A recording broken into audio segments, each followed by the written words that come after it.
Mikey. How we doing, Mikey? I'm done. I'm gonna be honest. I think that's it. I think a lot of people are like on the fences, or even some of the Anginners are now firmly Ange out. I know Twitter isn't exactly the easiest place to find high-thinking human comprehension, but there are a lot of people on there who are ready and willing to say that they're Ange out, and I'm finally there. I think that was it for me. Was that the draw that broke the camel's back? I mean, what is it about Ange in terms of, you've got players like a Will Lancashire, you've got players like a Mikey Moore who've always impressed when we've seen them play. Richarlison, I can get it to a certain extent, just coming back from injury, you want to manage him, you want to bring him back in slowly. You got Reguilon there, who he hasn't exactly been terrible in the last couple of games that he's played. So why keep playing these players that are just overplayed and tired? I don't know. I wish I had an answer. I know that's not great for a fan show, but I really can't tell you. It doesn't make sense. The definition of madness is trying to do the same thing over and over again with it failing and keep thinking it'll work. Or that's a definition of insanity, sorry. It's insane. It is the literal definition of insanity. Doing the same thing over and over again, thinking it will work, and it repeatedly fails. And that's what's happened. We've had, I don't know, in all competitions, I think that's 2 wins in the last however many, and one of them was the win against Liverpool was great, don't get me wrong, but it was in dubious circumstances, and they battered us for most of that game. So the performances are the same, but the results are, we've lost, I think, apart from one game all season, which is the 6-3, every game we've lost has been by 1 goal, and this game stinks of the Galatasaray game where we got absolutely dominated in every single facet, come out with a 3-2 scoreline and be lucky to get 2 goals. I was in a pub, not in my usual, but I was in a pub watching it, and Everton deserved the win. They took their foot off the gas in the second half because they knew they didn't have to press as much. They were 3-0 up at half time. What more is there to say? Yeah, very true, man. And do you believe that this is the last we're going to see of Ange Postecoglou, or is Levy going to keep rolling the dice and maybe give him till the semi-final? I think Levy will keep him until the semi-final. If we lose that semi-final in disgraceful circumstances, albeit it is at Anfield, I think that'll be, if we get knocked, I know those 2 games, because we play Villa straight after Liverpool, if we lose both those and go out of both cups, I think that might, and depending on how well we do in the last 2 games of the Europa, which I don't know if we're guaranteed a playoff place yet or not, but I think we're pretty much guaranteed in the top 28 or top 24, whatever it is. Well, in that case, then we're through in the Europa League, but I don't know. I don't know how long it takes, but the next few games aren't getting any easier, are they? I mean, I don't know who we have next, but Leicester in the league. Leicester in the league, away or no, we're at home, aren't we? Yeah. Well, I don't know if we'll pull a result back, but they're on a winning 7-game losing streak. But Dominic Calvert-Lewin hadn't scored in 17 games, and he was man of the match today. So yeah, this is why they call us Dr. Tottenham, Mikey. Exactly. Ipswich came to our stadium without an away win and without a win. Oh. Like Mikey, do you feel after watching that game that the players are still behind him? According to Ange Postecoglou, who's just released, the Sky Sports have just released their interview of his, he believes the players are still playing for him. Do you believe that? No, absolutely not. They don't look like they give a crap. They don't look like they care. I feel like, that could just be simple exhaustion. They are so exhausted. He said that they just fell short in the game, according to Ange. Just fell short. Oh, don't give me that. Don't give me that. Just fell short. Is that what he said? We gave ourselves a mountain to climb, but the players certainly tried to claw the game back, but we just fell short. Well, I guess in terms of clawing the game back, yeah, we did just fall short because it was just 1 goal in it by the end of it. But we were not at the races for 70 minutes in that game. No, absolutely not. And he said Mikey Moore gave us something on the left, something to think about maybe. I don't know. For the next few games, but I don't know. Look, when is it going to end, Ben? To quote a very famous clip. I don't know when it's going to end, but like you talk about being Ange out, right? Yeah. What can change if we do sack Ange? And if we do sack Ange, who would you like to see come in? Well, I haven't an extensive list of the free available managers on the market. Someone mentioned Sean Dyche. I absolutely not. But I think it doesn't. It's not about who we can bring in. It's about what we need to get out, because it's obvious that the put it perfectly. Ange is the problem. Levy is the cause. Ange isn't helping himself by playing this way. And Ange has also said something about the market, about he still believes the club are trying to support him in the market. The club's trying hard behind the scenes. We're not the only ones in the market. All this crap. It's not sustainable. It's not sustainable the way we're playing. We've said that for about a year now. It's incredible how much the rhetoric doesn't change. He's supposed to be this honest guy in interviews, but every week it's the same thing. We'll go again next week. The club are trying. My players are still, and you keep playing the same thing. It's not working. My full opinion is that yes, it is untenable for Ange now, and I obviously would have said maybe Amorim. Obviously he's now at Man United, and I wouldn't. But all of the big managers, who's going to look at a proposition like Tottenham, potentially 5 points above the relegation zone, having just sacked their fourth manager since. Their third permanent manager and fifth overall manager since Pochettino 5.5 years ago, sorry. Where does that leave us with enticing someone? We've got a stadium, but the budgets Levy gives aren't befitting of a top quality manager. So what do we do? Pochettino's tied up with the USMNT, and we're stuck thinking, where's it all gone wrong since he left? Yeah, I think we all know where it's gone wrong since he's left. It's bad decision after bad decision by the guys upstairs. They can't seem to get anything right, and that's the reality. The people at Lily White House need to. We say it every week. There's nothing gonna. Brian Daigle says it every week. Says it every day.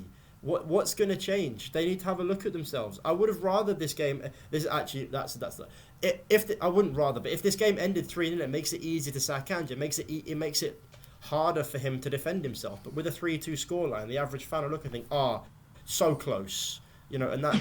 And if you didn't watch the game, I'm sad to say that's probably going to happen. It's going to be so close. We clawed it back, but we were 3-0 down with 86 minutes on the clock or whatever when Richarlison scored, or Kulusevski scored, 81 minute, whatever. For large parts of that game, we were absolutely outclassed by David Moyes. Yeah, and you're looking at Everton, who have been a team that have scored like 0 or 1 goals or something in their last 10 games. And then suddenly, bang, 3 goals in 45 minutes. They're not an enterprising attacking side, but we gave them so much room. Dragusin had to come off at half-time. And I don't understand how that can continue. And again, I know I got a bit of flack in the comments last week saying play the kids.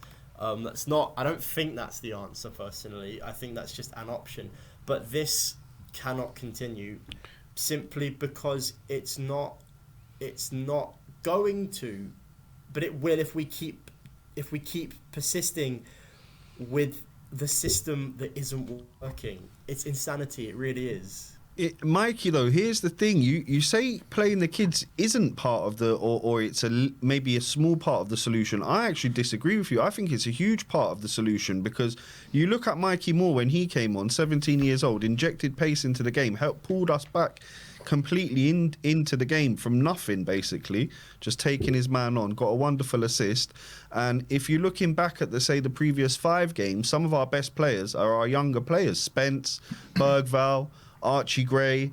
So I'm thinking, when at half time, I was kind of thinking Ange might stick on. Richarlison was the obvious one, stick him on, but I was expecting to see maybe Lancashire come on, maybe Moore, maybe Oluseyi, and nothing. It took him to the 72nd minute to put on the kids. So I think we've got a lot of talented youth, and I think that he hasn't utilised them that well throughout the season, and that any manager that does come in, it's got to be someone that can work with these young players and build some confidence. Because for me, that team in the first half looked like a team devoid of any team spirit and confidence, which for me is the biggest worry with regards to where we're at the moment.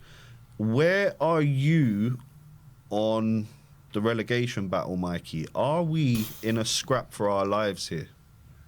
Yes. That's a serious question. I know, and I didn't want it to hit me, and it has. That we, as the richest club in London, are now 8 points off of a championship drop. Now, do I think we are going to get relegated? No. I don't think we will. I don't think we will end up being relegated. I think even with how bad we've been, the quality we have will still bleed through. But yes, we are in a battle. We are in a dogfight. That's what it is. And Ange Postecoglou, with all due respect, his managerial style, he is not built for a relegation battle. Ange Postecoglou is not built for a relegation battle. You look at the style of play. I don't even know how to explain this other than his style of play is for a club that can afford to play it. I don't know how else to define it. We can't afford to play his system with the players we have in the position we are. Romero and Van der Ven coming back won't be a fix-all. Those two injuries, yes, they hurt us, and yes, they hurt us last season, but they didn't hurt us nearly this bad last season. We went tumbling down the table, but we were never in the bottom half, I don't think, or at least not for a sustained period. No, this is the worst we've seen it in terms of league position. Probably since before you can remember, Mikey. I don't know if you remember the early 90s or the mid 90s or even the late 90s. I was born in 2003, so. Well, there you go. Well, there you go.